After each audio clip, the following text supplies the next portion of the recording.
Hi, I'm Mark. This is my March review for Taurus Sun sign and Taurus rising. We start the month with Mercury making a couple of aspects. The first is to the black moon. Mercury's in your 10th house, so this involves your career or your destined path, the chosen path, or your public standing. And then there's a time now to clear the air a bit, get things out in the open and discuss things. On the second, Mercury makes an aspect to the moon's nodes. Now these are across your financial houses, so expect some good news regarding finances. Then on the third, Venus makes an aspect to Uranus. Now Uranus is very quiet this month, you'll be glad to hear, because Uranus has been moving through your sign for some time now and will be for some time. But this month Uranus is very quiet, there's no hard aspects to it, so that will give you a bit of respite. And Venus contacting a positive aspect with Uranus means that it's time to have a bit of excitement, have a bit of fun, try some new things, try and produce some new friends or acquaintances. It's a good time to get involved with groups and have group discussions as well. It's a very active day on the 4th because we have Mars moving into your second house, and the second house is to do with your finances. So there could be a boost here to finances. Also, you may want to put energy into making more money or earning more money. Also on the 4th, the Sun makes an aspect to the black moon. Now the Sun shines a light on the black moon, and this will highlight things. It's a good time to reorganise. It's a good time to set about things and sort things out. Get things into some sort of order if you can. Also, you need to confront any fears you have, because the black moon is our shadow side, and that's where our fears come from. So the sun shining a light on there will show you where your fears are, and you can face them, and you can become a better person if you can do this. Then the other aspect on the 4th is a conjunction between Mercury and Jupiter, and this is in your 10th house. This is either in your career or your chosen path or in your public standing. There's going to be some changes here. There's some interesting opportunities come up, and this is a good time to think about these, because Mercury's about communication. So talk to people, discuss things, see where there is opportunities, and then make the most of them. On the 5th, the Sun makes a square aspect to the Moon's nodes, and this forms what we call a T-square. This can be quite challenging, but you'll also gain great growth from this. Now this is happening across your 2nd and 8th houses. These are the financial houses, so there could be some issues come up here, because the Sun making this aspect will join the past and the future together, and you maybe get some great insight into what you need to do in the future by learning from the past. Now your self-worth could come into play here as well, because the second house is about your self-worth and your confidence and how you build your self-esteem. So there could be issues that come up here, but again there's lots of growth that being gained by looking into this. Money as well, past actions with money could help you with the future, and also with your possessions. You know, there's things that maybe you want to purchase at this time, things maybe that you need to get rid of as well from the past, so that you can buy new things for the future, maybe sell some of the old things you have to get new things for the future. Then on the 9th, Venus does the same. She makes a T-square with the Moon's nodes. But with Venus it's very different, because Venus is about our desires. So here we have to look at some of the karmic issues maybe in relationships.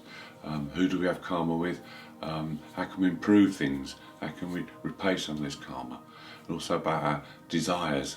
This can have a marked effect on what we desire, what we want in life, because things can change with the nodes. Nodes are our destiny. The north node is our way forward, so always follow the north.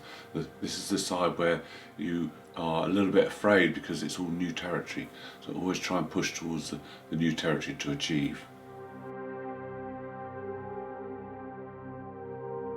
Also on the 9th, Venus makes an aspect to the black moon Lilith. These two work well together. Venus in your 11th house. This is a good time to cultivate new friendships. It's a good time to network and be involved in group endeavours as well.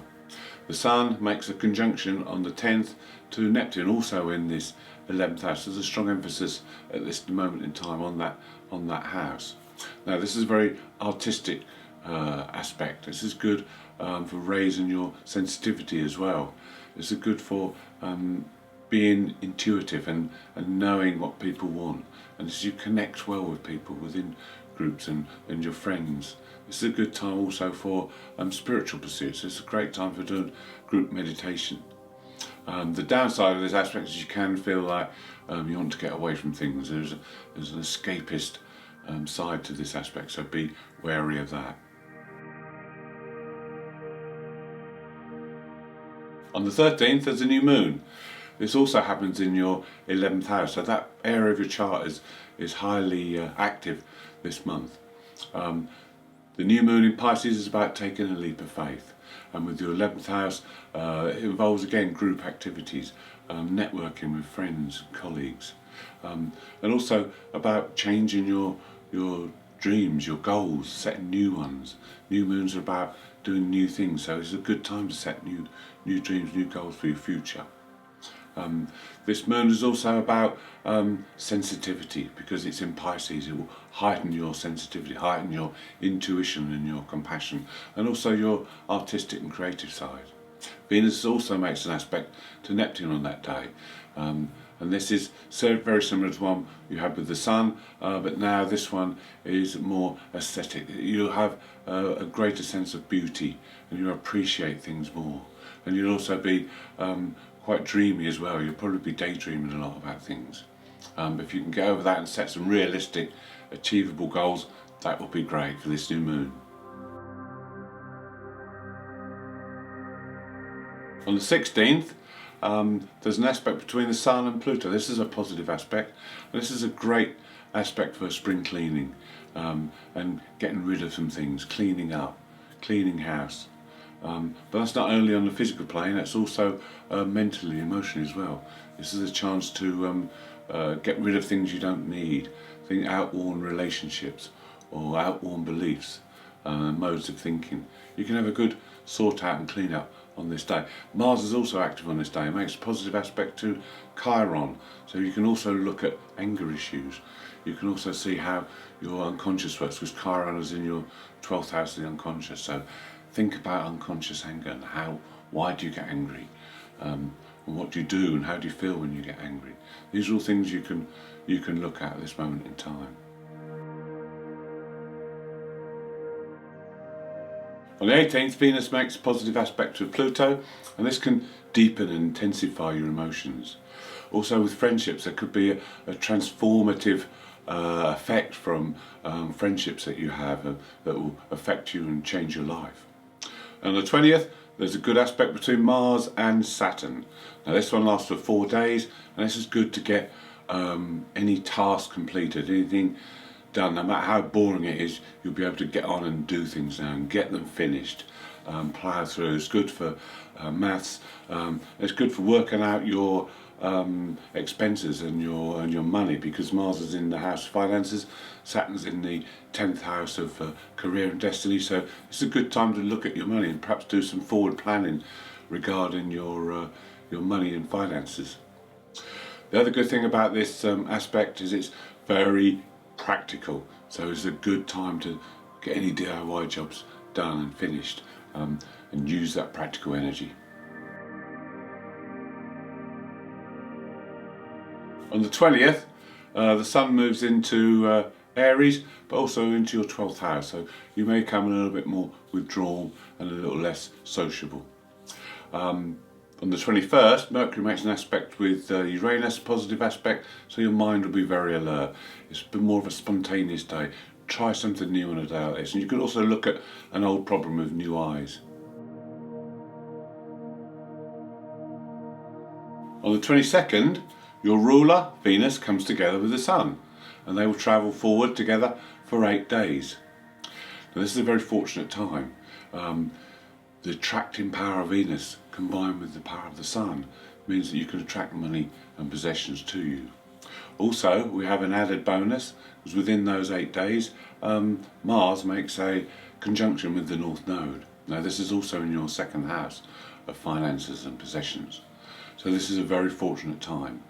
With Mars and the North Node, you will be able to see the path ahead very clearly, and you'll know what it is you need to do, or what you desire to do. All these planets come together very nicely for this 8 days. Mars will give you the energy now to focus your willpower and drive ahead, achieve what you want to achieve.